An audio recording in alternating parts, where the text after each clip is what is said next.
Grazie.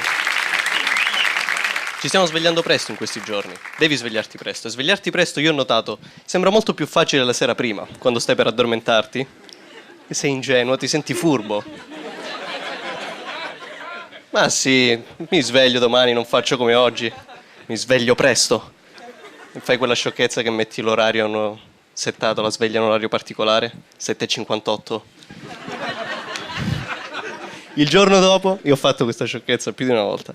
Sono le 7:58, mi sveglio, apro gli occhi e poi torno a dormire pensando: davvero quell'imbecille pensava che sarebbe bastato così poco?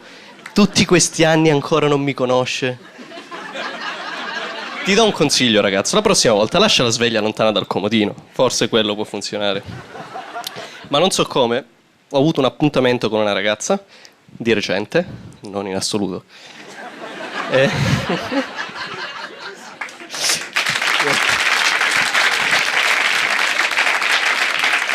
Vi dico cosa mi piace dei primi appuntamenti con le ragazze. Tu vai a casa loro, sali, ti accomodi e aspetti. E io lo rispetto, perché devi aspettare, ci vuole tempo, lei si deve preparare in bagno a condurre qualche esperimento segreto, qualsiasi cosa. Ma qual è il motivo per cui c'è bisogno di così tanto tempo per le ragazze? Perché io ho notato che tu puoi arrivare in ritardo all'appuntamento e comunque dover aspettare. Qual è la storia? Come funziona? Che lei si arrabbia e ti fa: dove sei stato? Sei un'ora in ritardo, ti rendi conto io sono quasi pronta?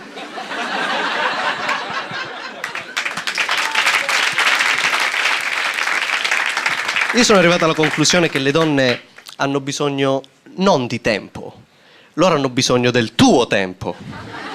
Tu devi stare sul divano, fissare il vuoto, fare 2 grattini al gatto, la tua catarsi renderà il suo vestito perfetto.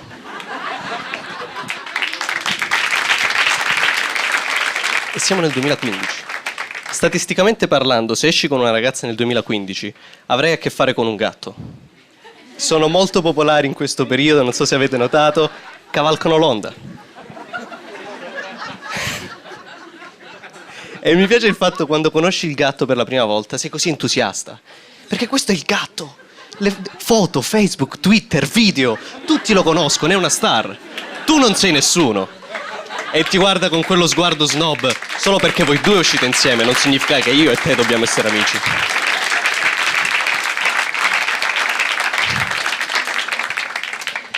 Ma le donne mi piacciono.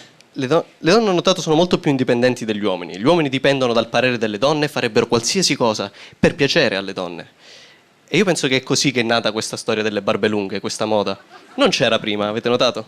Un singolo commento da parte di una donna è bastato a cestinare l'intera immagine dell'uomo occidentale. Sei più virile, sei più grande, sei più uomo. E tutti gli uomini convocati dal gran consiglio maschile: ok, abbiamo finalmente scoperto che cosa piace loro. Barbe lunghe. Da questo momento in poi questa è la politica, la strategia, la linea. Tutti d'accordo. Cosa diciamo di quelli che continuano a farsi la barba? Derisione a sfondo sessuale. Li chiameremo donne, stamperemo delle t-shirts, faremo delle simpatiche immagini su Facebook, non avranno nessuna speranza.